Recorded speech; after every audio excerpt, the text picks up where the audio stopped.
With the new buffs and nerfs out for Overwatch 2, it's important to know which DPS is the best to pick, which one is going to do the most damage, which one is going to be the most impactful in each fight.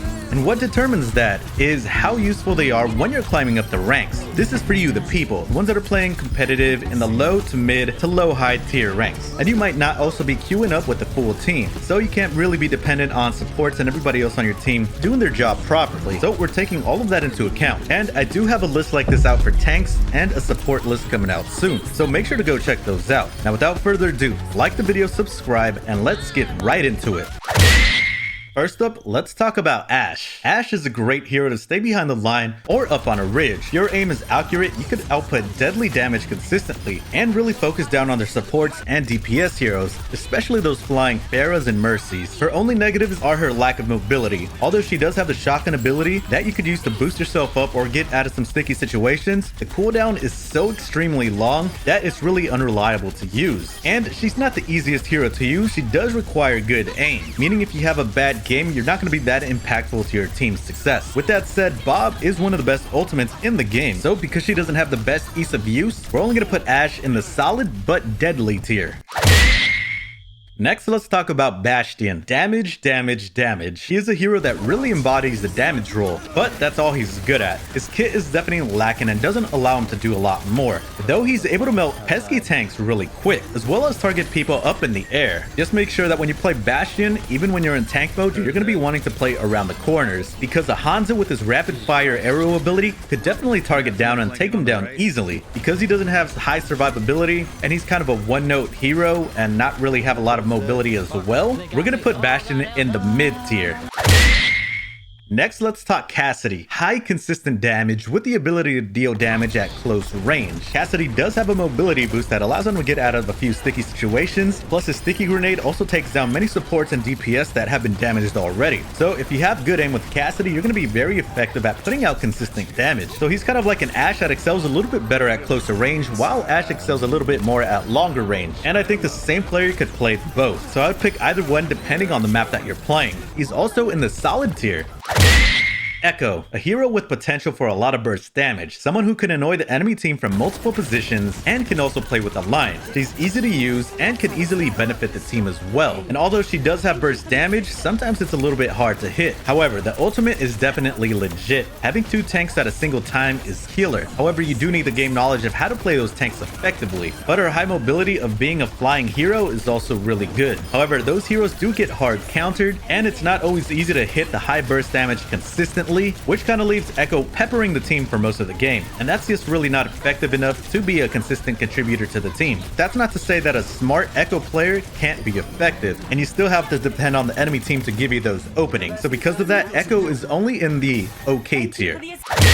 Next, let's talk about Genji, one of the strongest flankers in the current meta. They did try to nerf him by tuning down his damage as well as reducing his ammo. However, that doesn't stop his dashes from being effective. His ultimate could also change the tide of a battle pretty easily. I'm sure you've seen it plenty. But his ease of use, you definitely need some skill with Genji. Otherwise, you might find yourself not really contributing much. But if you know how to play Genji well, I think you land yourself straight in the deadly tier. Next, let's talk about Hanzo, somebody who dominated Overwatch 1, and for good reason. He's able to output crazy amounts of crit damage and one-shot a lot of heroes on the enemy team, so supports and DPS, be scared. You do need to lead your shots with Hanzo, but if you get that down, you're going to be very potent. His kit is also great, the radar arrow is nice, and the rapid fire arrow is a great burst of damage that allows you to take anybody that's flanking you, or a Bastion in tank mode, or his tanks in general. Hanzo overall is a really great hero, so just like everybody else in this deadly tier, you just need to bridge that skill gap in order to be a great contributor. Otherwise, you might get some hateful messages in game. Next, let's talk about Junkrat. Boom boom damage. Those explosives could melt enemy teams. You could shoot them over walls from safety, and those pesky traps are super annoying to people if you catch them at the right time. I think Junkrat does a few things very well, but when I say very well, I think very, very well. I don't think Junkrat is solid but deadly because he is kind of countered a lot.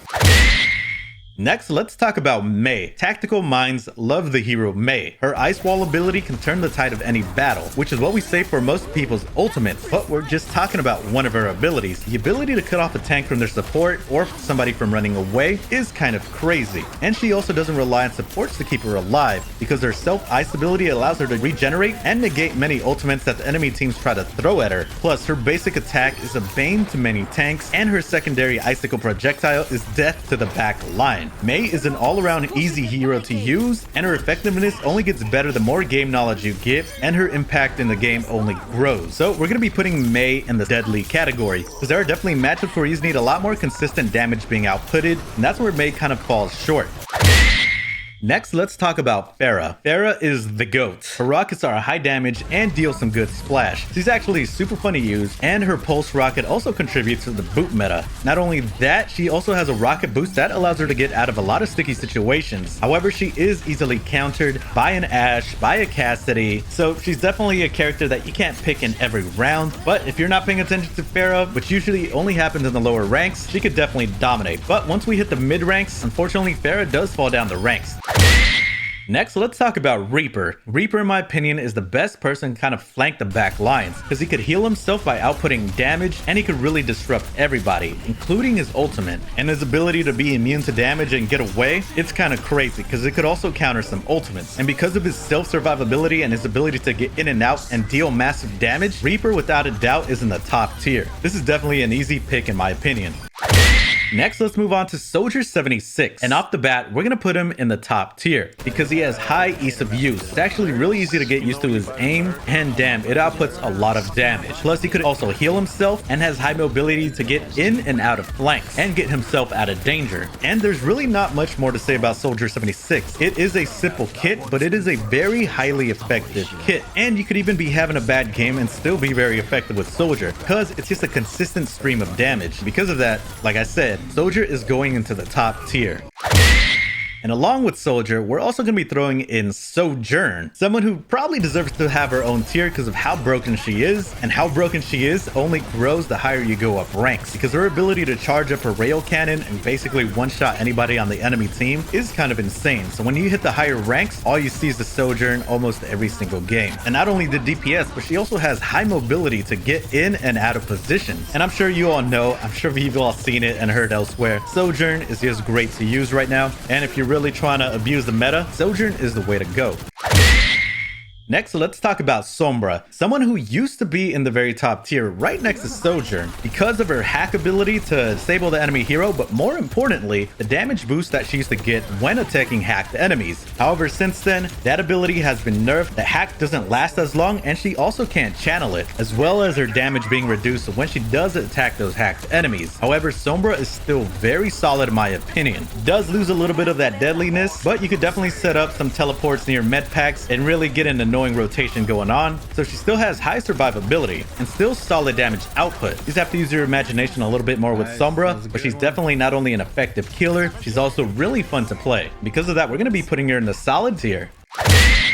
Next, let's talk about Symmetra, a hero that everybody wants to love, maybe, but a lot of people don't yet. And that's because she's lacking in her kit. Although her slow turrets that also do damage are pretty effective in fights, her teleport is not. It is kind of slow to set up, and because of that, in sticky situations, it's kind of hard to use it as a last-ditch effort to get away from a flank or something like that. And also, it's kind of hard to charge up the beam and really be the tank buster in the middle of the map like she's kind of meant to play. When you do pull it off, you do see the effectiveness of Symmetra, but against a good team, they know to focus her down first and to not let her build it up. And that's where Symmetra really kind of falls hard.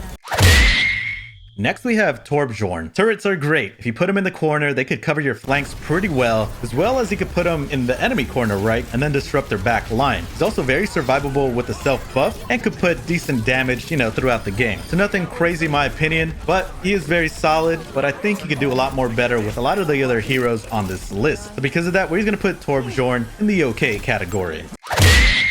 Next, let's talk about Tracer, someone who is very annoying in the back lines, kind of hard to kill. Even if you're not that good with Tracer, yes, her whole kit allows you to be annoying and survive a lot of fights. So because of that, I think Tracer deserves to be in the solid tier. Next, let's talk about Widowmaker. You're really good with Widowmaker. I mean, top tier, right? Just popping headshots all day long. Counters, obviously, barrier shields, and people to dive at you. So Widow's not super effective in every single matchup and in every single map, but in some matchups, in some maps, Widowmaker can absolutely dominate. However, the ease of use is a huge thing here. If you're not good with Widow, you can't hit those constant headshots, then really you're dead weight on your team. And more often than not, you're actually going to lose that round. Because of that, Widow's only going to be in the solid tier. And again, you're really good with Widow, she moves up the list. But when we're talking about mid ranks and competitive, you're probably better off without a Widowmaker on your team. And that's my list for the best DPSs post buffs and nerfs in Overwatch 2. What do you think of the list? Should anyone move up or down on my list? And make sure to like and subscribe. Make sure to go check out the best tanks in Overwatch 2 tier list as well. Thanks again for watching.